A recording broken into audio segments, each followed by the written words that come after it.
In this lecture, we will elaborate on how advertising works. What do we really know about this? We marketers spend huge budgets on advertising campaigns.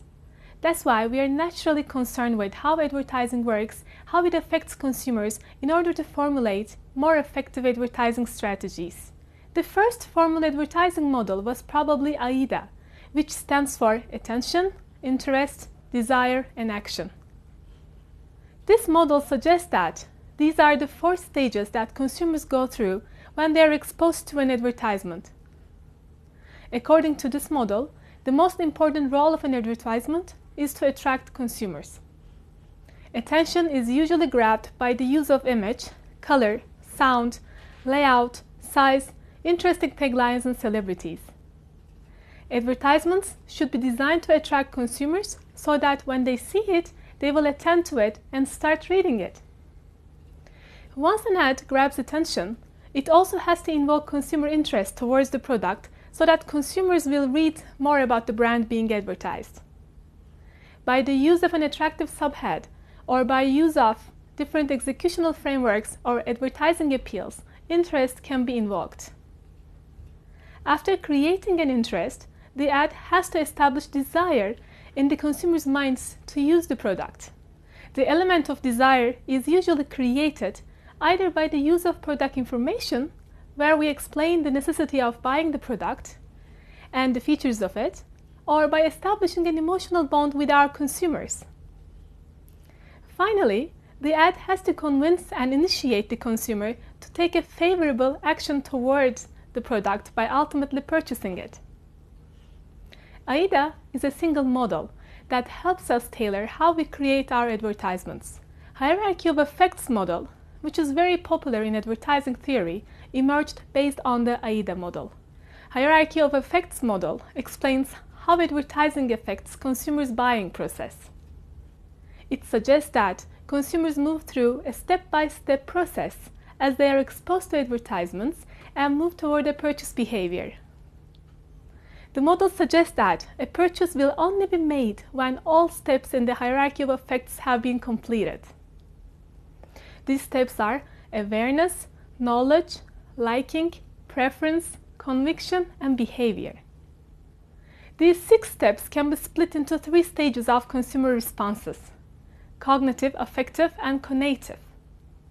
According to the hierarchy of effects model, we need to prepare our ads to emphasize and satisfy consumer needs in accordance with the stage they are in. In other words, we design cognitive ads when our consumers are at the awareness and knowledge stages. We design effective ads when our consumers are at the liking, preference, or conviction stages. And finally, conative ads when we need to facilitate behavior. This model implicitly assumes that consumers act always in a rational way in their purchasing decisions and follow a certain sequence: learn, feel, and do. This means that cognition always precedes affect and behavior. In other words, hierarchy of effects model is based on the assumption that people will first learn something from advertisements, then form feelings about the product in the ad, and finally take an action. Is this realistic? Do we always need detailed information before each purchasing decision? Consumers' purchasing decisions may vary in the level of involvement they engender. Certain purchases are characterized by highly involved and elaborate processing, for example, purchasing a car, a flat, or a personal computer, while others are characterized by minimal involvement and almost mindless processing, for example, purchasing a light bulb or a chewing gum. So preferences do not always need a cognitive basis.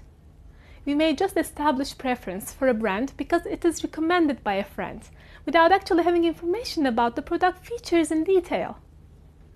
Sometimes the price is so small that the purchase does not warrant careful and elaborate consideration. We may just purchase a brand because a family member uses it, and after using it, we actually get some more information about it and start liking it. So we see that there might be other sequences of consumer responses.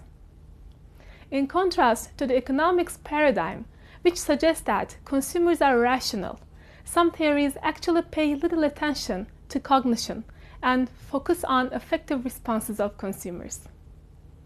According to this approach, consumers may form preferences based on their feelings induced by advertisements. Even mere exposure to an ad may lead to familiarity with the brand and form preference for it. Consumers may like the brand without an evaluation of product attributes. So we see that level of involvement required for the decision might affect the sequence of consumer responses. Additionally, consumer tendencies to rely more on cognition or affect may lead to different sequences. People who have higher need for cognition, for information processing in general, may follow learn, feel, do sequence, whereas people who rely on emotions may follow feel, do, learn sequence. Our key conclusion is that advertising pursues cognitive, affective, and conative consumer responses. Even though their sequence may change according to the consumer's or product's characteristics, we should keep in mind that these three consumer responses are required in order to consider an advertisement effective. In the next lecture, we will learn about the FCB grade, which uses involvement and consumers' tendency to rely on affect and cognition as the two dimensions for classifying product categories. And then we will elaborate on how advertisements should be designed, taking into consideration such a product classification.